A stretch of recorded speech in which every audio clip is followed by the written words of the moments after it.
Hi everyone. Once again, I come your way with Money Talk, and Money Talk. This edition, we're going to be talking about assets and cash flow. So today's discussion or today's topic is a bit intriguing and very interesting. I love cash flow because that is the driving or that is the driving force or the vehicle that leads to financial freedom.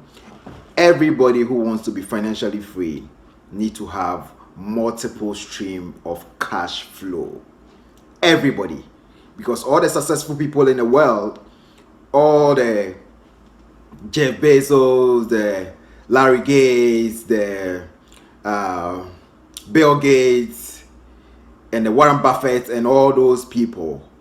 And back home, you can talk about the Park with the Indomes.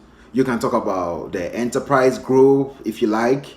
You can talk about uh, the Fidelity Bank, the Afadems, and all those people have been successful because some Jonah, if you like, they have been very successful because they have multiple stream of cash flow. And so I will start off by talking about assets. What are assets? Assets simply are anything, be it equipment, whether it's physical or imaginary, if you like, whether it's physical you can touch, what we call landed properties or landed assets in accounting. That's how we call it, so you can talk about buildings, you can talk about machinery and all those ones. Those are the traditional assets that we know, and these assets are what we use in generating cash flow. The interesting part of it, which interests me so much, is that the reverse is possible and the reverse is true. So if you have a set of assets, let's say you have a landed property, you have a house in East Legon, you have a house in Cantonment, you have a house in Kaswa, and you are renting it. That is an asset. So the rent to tenants is going to bring in cash flow, which is returns. Because once people rent the property, once people rent the house, they're going to be paying you for staying in the house. And that is cash flow. So your assets, which is the landed property that you have, which is your house in Kaswa, is going to be giving you returns, income. And that is cash flow. And it's going to be consistent because the more people occupy the house, the more cash flow you generate. So that's the interesting part of assets. It generates consistent cash flow. The other side of assets is that we have assets that depreciate in value, and we have assets that appreciate in value.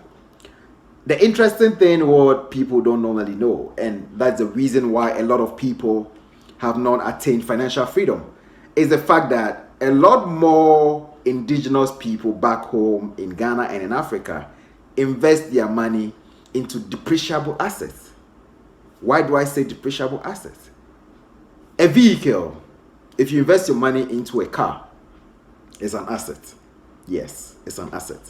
But it's depreciable because the more wear and tear happens on the car, the more it depreciates in value. Vehicles don't appreciate in value, they depreciate in value. So over a 5-year period, you might have used it to generate some cash flow, but it won't be able to generate a consistent cash flow. That is one side of it. The other side of it, which is very interesting, is that you can have cash flows that appreciate in value. Landed property, like I said. So if you have a landed property in East Legon, a 3-bedroom house in East Legon, you can imagine how much rent people will be paying for it. And the interesting part of it is that the value of houses in East Legon is always appreciating. Whether you have a house, the same scenario, let's say the house is even in Kaswa, it will appreciate in value because landed properties always appreciate in value depending on the dynamics and then the economic situation of the country. Because more people move or relocate to Kaswa, it means that there will be a lot of demand for housing, and so your housing value would appreciate. right, it won't depreciate, it will appreciate. And so you'll be getting a cash flow which will also appreciate. That's the interesting part of it. So your asset, which appreciates in value, will be generating a cash flow that will also appreciate in value. Because if you've taken a 3-year rent, a 3-year advance, so to say, like we do back home in Ghana, somebody after the 3 years, because the asset in itself has appreciated in value, because there has been there will be an outflow of demand for the housing, you would increase the rent, the rate of the rent, and that means that you have increased your cash flow. So cash flow is the most important thing that every human being who wants to attain financial freedom and financial independence needs to look at it. But like I said, we need to know what cash flow we're creating, and you always use your assets to create cash flow. And it's advisable to create an asset which appreciates in value, not an asset that depreciates in value. So today I'm not going to go into details more. I'm going to come the next edition to talk about assets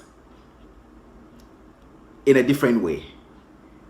And we have always known the traditional assets. So I'm going to talk about the new trending assets, what I call the network assets, which is not physical.